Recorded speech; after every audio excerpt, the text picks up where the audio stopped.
Welcome to Chandru maze.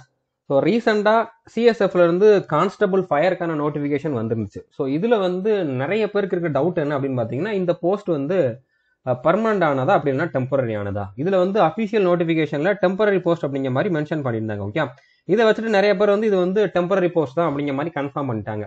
ஆனால் ஆக்சுவலாக இது வந்து டெம்பரரி போஸ்ட் இல்லை, இது வந்து 100% கன்ஃபார்மாக சொல்கிறேன் பர்மனன்ட் போஸ்ட் தான். ஓகே, ஸோ நான் சும்மா சொல்லலை, ப்ரூஃப் இருக்குது.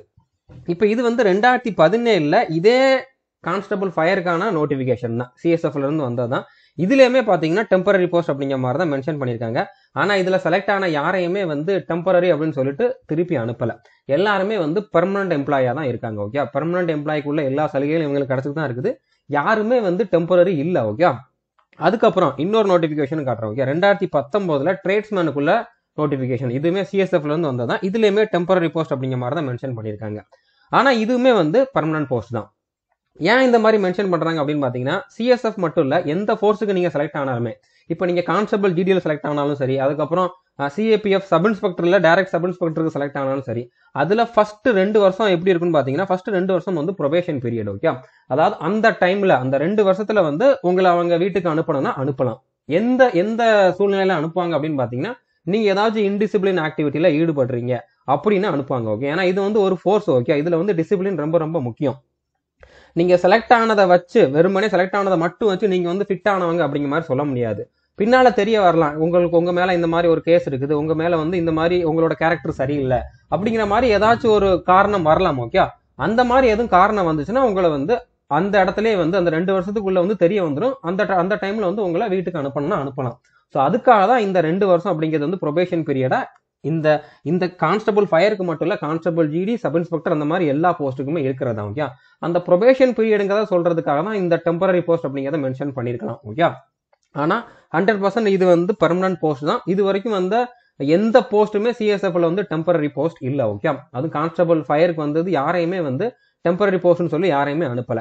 அப்படி அனுப்புறதுக்கு சான்ஸும் இல்லை. ஏன் சொல்றேன் அப்படின்னு பாத்தீங்கன்னா, இப்போ உங்களுக்கு வந்து மினிமம் 9 மாசம் வந்து ட்ரைனிங் இருக்கும். ஓகே, அந்த ட்ரைனிங்ல உங்களுக்கு சேலரின்னு எவ்வளவு கொடுப்பாங்க? மாசம் 25,000 வரைக்கும் சேலரி கொடுப்பாங்க. ஓகே, சேலரியை மட்டும் எடுத்தாலே 2 லட்சம் வரைக்கும் வருது.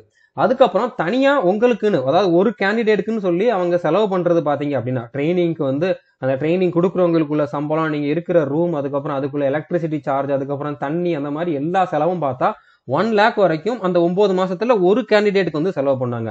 ஸோ ஒரு கேண்டிடேட்டுக்கு 3 லட்சம் வரைக்கும் இந்த ட்ரைனிங்ல மட்டும் செலவு பண்றாங்க. ஓகே, அதுக்கப்புறமும் உங்களுக்கு சம்பளம் கொடுக்குறாங்க. ஸோ அவ்வளவும் கொடுத்துட்டு ஒரு ஒரு ஒரு நார்மலா இருந்த ஒரு மனுஷனை வந்து ஒரு ஃபிட்டான ஒரு ஆள் ஆக்கி, ஒரு ட்ரெயின்டு பர்சனா மாத்திட்டு அவனை வந்து வீட்டுக்கு போ அப்படிங்கிற மாதிரி சொல்லுவாங்களா? நீங்களே யோசிச்சு பாருங்க. அந்த மாதிரி சொல்றதுக்கு வாய்ப்பே இல்லை. ஓகே, இந்த டெம்பரரின்னு சொன்னதுக்கு இதுதான் காரணம். அந்த 2 வருஷத்துல நீங்க ஏதாச்சும் இன்டிசிப்ளின் ஆக்டிவிட்டியில ஈடுபட்டிருந்தீங்க அப்படின்னா உங்களை வீட்டுக்கு அனுப்புறதுக்காக தான். ஓகே, மற்றபடி இது வந்து 100% ஷியூரா சொல்றேன், பெர்மனன்ட் போஸ்ட் தான். நீங்க நம்பி இதை வந்து அப்ளை பண்ணுங்க. ஒரு நெகட்டிவான விஷயம், ஒரு நெகட்டிவான நியூஸ் வந்து ரொம்ப வேகமா பரவுது. ஓகே, ரொம்ப வேகமா ஸ்ப்ரெட் ஆகுது.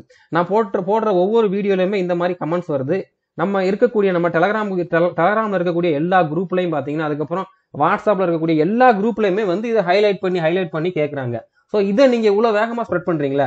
இந்த மாதிரி ஒரு பாசிட்டிவ் நியூஸையும் வந்து நீங்க வந்து அதே மாதிரி ஸ்ப்ரெட் பண்ணணும். ஓகே, இதுதான் நம்ம ஊர்ல இருக்கவங்களுக்குள்ள ஒரு சாபக்கேடுனே சொல்லலாம். இப்போ இது எத்தனை பேருக்கு வந்து பரவணுச்சோ தெரியல. அதை பார்த்துட்டு எத்தனை பேர் இதை அப்ளை பண்ண வேண்டாம்னு முடிவு பண்ணாங்களோ தெரியல. அவங்களுக்கு கடைசி வரைக்கும் நான் இந்த மாதிரி இது பெர்மனன்ட் தான் சொன்னது தெரியாம போறதுக்கும் வாய்ப்பு இருக்குது. ஓகே, அந்த மாதிரி எத்தனையோ எலிஜிபிள் கேண்டிடேட்ஸ், எத்தனையோ பேர் வேலைக்கு போகணும்னு நினைக்கிறவங்க, இதுக்கு தகுதியானவங்க அப்ளை பண்ணாம போறது கூட வாய்ப்பு இருக்குது. ஸோ தயவு செஞ்சு இந்த வீடியோவை எல்லாரோடையும் நீங்க வந்து மறக்காம ஷேர் பண்ணுங்க. வீடியோவை ஷேர் பண்ணலாட்டியும் கூட உங்ககிட்ட யார் இது டெம்பரரி அப்படின்னு சொன்னாங்களோ அவங்ககிட்டயாவது நீங்க சொல்லுங்க, இது டெம்பரரி இல்ல, இது பெர்மனன்ட் தான் அப்படிங்கிற மாதிரி உங்க மூலியமா அந்த மாதிரியாச்சும் அந்த நியூஸ் வந்து மற்றவங்ககிட்டும் போய் சேரட்டும். ஓகே, அதாவது இது வந்து பெர்மனன்ட் போஸ்ட் தான் அப்படிங்கிற மாதிரி. ஸோ பாசிட்டிவான விஷயத்தையும் கொஞ்சம் ஷேர் பண்றதுக்கு ட்ரை பண்ணுங்க. தேங்க்யூ.